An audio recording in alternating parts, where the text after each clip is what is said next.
जय भोले, जय शंभू।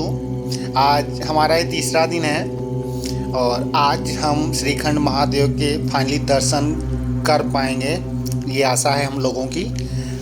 हमारी और कमलेश जी से जो भी इवनिंग में बात हुई थी कि अर्ली मॉर्निंग हम लोग 4 बजे यहाँ से निकलेंगे, जिससे हम 11 तक श्रीखंड महादेव तक पहुँच जाएं और यहाँ पे हम लोग दर्शन करें। तो हम लोग 4 बजे निकल लिए, थोड़ा यहाँ पे रेस्ट करने के लिए रुके थे और अभी हम फिर आगे के लिए प्रस्थान कर रहे हैं। आज हम फाइनली महादेव तक पहुंच जाएंगे। बहुत सारे लोग हमारे साथ में या हमसे पहले जो लोग आए वो लोग महादेव तक नहीं पहुंच पाए, यहीं भीमद्वारी से ये लोग वापस आ गए और नीचे चले गए, क्योंकि यहाँ से ऊपर का मौसम काफ़ी ज़्यादा ख़राब था, जिससे कि ग्लेशियर में और बर्फ़बारी भी हो रही थी, तो उसमें आगे का ट्रेवल नहीं कर सकते। ये स्थल नैन सरोवर और भीमद्वारी के मध्य स्थित है, जो कि काफ़ी मनमोहक है। यहाँ स्थित झील में भगवान शिव का सबसे प्रिय पुष्प ब्रह्म कमल भी पाया जाता है, जो कि लगभग यहाँ और उत्तराखंड के कुछ हिस्सों में पाया जाता है। तो ये हमारे रोनित भाई हैं, ये भी ब्लॉगिंग करते हैं और ये यहीं निर्मंड के हैं। तो इस बार सबसे ज़्यादा जिन लोगों ने यात्रा की वो लोकल भाई ही थे, चाहे वो निर्मंड के थे, कुल्लू के थे और या आसपास के ही थे। बहुत कम लोग थे जो कि बाहर अदर स्टेट से आए थे, जिसमें से हमें कुछ हरियाणा के भाई मिले थे, कुछ पंजाब के मिले थे, यूपी से हम थे और एक केरला साइड।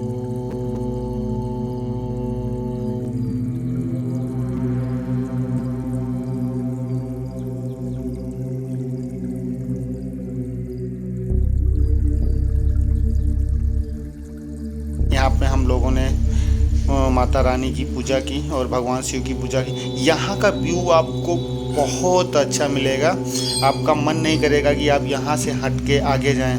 पर सबसे बड़ी चीज़ क्या है, यहाँ पे ऑक्सीजन की बहुत कमी है, आप ज़्यादा टाइम तक यहाँ पे रह नहीं सकते।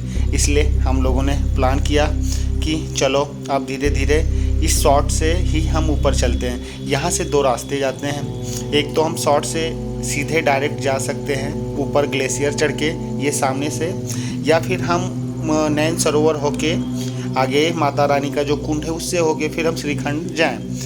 तो यहाँ पे रोनित जी ने और ये भाई जो बाकी सब लोग थे ये लोकल थे, तो इन्होंने कहा हम तो नैन सरोवर होके ही जाएंगे।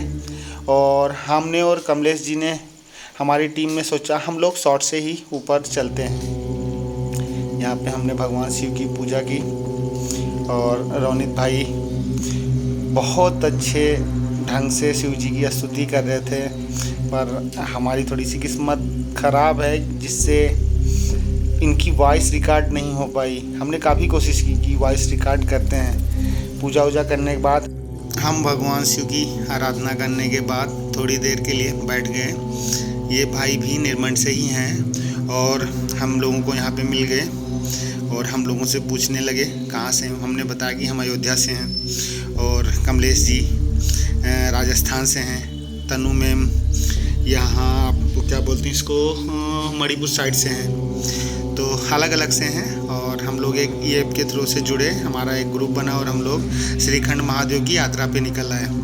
और हम लोगों की काफ़ी मेहनत रही यहाँ तक आने में, और हम ही लोगों को क्या, जितने लोग भी आए यहाँ पे काफ़ी मेहनत करके ही आना पड़ा। तो अब आगे बहुत टिपिकल चढ़ाई थी, सारे ने मिलके सोचा चलो थोड़ा सा यहाँ पे बैठ के यहाँ की प्रकृति का आनंद लेते हैं। और कुछ भैया इसमें स्मोकिंग भी करते थे, उन्होंने स्मोकिंग भी की। फिर हमारी यात्रा स्टार्ट होती है भगवान श्रीखंड महादेव के लिए। हाँ, भोले जी का नाम लेके हमने यात्रा आरंभ कर दी। आगे का गाइड का काम हमारे कमलेश जी ने संभाला, बीच में तन्नू जी और सबसे पीछे हम थे। पंडित जी भीमद्वारी तक साथ दिए हम लोगों का। उसके बाद वहाँ से वो बोले कि बस प्रभु जी ने शायद हमें यहाँ तक बुलाया था, इससे आगे हम नहीं जा सकते। तो हम लोगों ने उनको और अपना बाकी सारा लगेज वहीं पे भीम दौरी में ही रख दिया, और उसके बाद जो ज़रूरी था उसको लेके हम आगे की यात्रा पे निकल आए। ज़रूरी क्या, एक बैग लेके आए थे और रेनकोट था कि आगे अगर बारिश होती है तो पहन लेंगे। बाकी हम लोगों का प्लान था कि ऊपर चढ़ के प्रभु का दर्शन करके 12-1 के बीच में वापस आ जाएंगे। उसके बाद फिर वापस यहाँ से रवाना हो जाएंगे जाओ गाँव के लिए।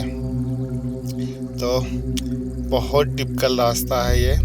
जैसे जैसे हम महादेव के करीब आ रहे थे, मन में एक अजीब सा उमंग हो रहा था। सच बताएं, यहाँ पे पहुँच के एक अलग ही लेवल का, मतलब क्या आप बता नहीं सकते, वो फील होता है कि हम कहाँ पहुँच गए। जैसे जैसे हम महादेव के करीब आ रहे थे हमें बहुत खुशी मिल रही थी, पर यहाँ से भाई कोई सपोर्ट नहीं, बहुत मुश्किल है। बहुत मुश्किल से हम लोग धीरे धीरे करके ऊपर चढ़ रहे थे, और खुशी इस बात की थी कि हमें हमारे महादेव का दर्शन होने वाला था। तो हम धीरे धीरे चलते जा रहे थे। इसी पहाड़ी से आगे हमें महादेव के दर्शन होने वाले थे। जैसे जैसे हम थोड़ा सा आगे जाएंगे हमें महादेव का दर्शन हो जाएगा। तो चलते हैं धीरे धीरे करके हम लोग प्रभु के आगे, और बहुत मेहनत के बाद हम यहाँ पे पहुँचे हैं। हमारा तीसरा दिन है आज यहाँ पे मेहनत करते हुए पहुँच के। जय भोले। ये रहे हमारे महादेव श्रीखंड महाराज की जय। काफ़ी मेहनत के बाद आज हम यहाँ तक पहुँच पाए हैं, और हम आशा करते हैं जितने भी हमारे भोले भक्त हों वो कम से कम एक बार तो यहाँ पे आए। आप ट्रैक के साथ साथ वो चीज़ फील कर पाओगे जो आपने कभी अपने लाइफ में नहीं फील की होगी।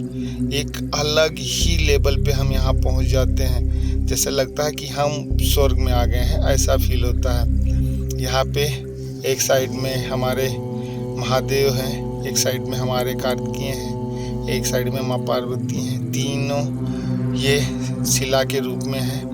और थोड़ी देर हम लोग यहाँ पे दर्शन करने के लिए रुके, बैठे। उसके बाद फिर धीरे धीरे हम इसी शॉर्टकट से नीचे उतरने लगे। होपली हम उतर आए और फिर ये ग्लेशियर क्रॉस किया। काफ़ी अच्छी यात्रा रही हमारी श्रीखंड महादेव की, और बहुत सारे ऐसी जगहें आई जहाँ पे हमें बहुत मुश्किलों का सामना करना पड़ा। फिर भी भगवान भोलेनाथ की कृपा से हमने उनका दर्शन प्राप्त हुआ। हम बहुत खुश हुए। फिर धीरे धीरे करके आज हम प्लान करेंगे कि अपने बेस कैंप तक पहुंचेंगे, और उसके बाद सारा अपना लेके निकलेंगे। तो कैसी रही हमारी श्रीखंड महादेव की जर्नी? आप लोगों को अच्छा लगे हो तो प्लीज़ लाइक शेयर कमेंट करें।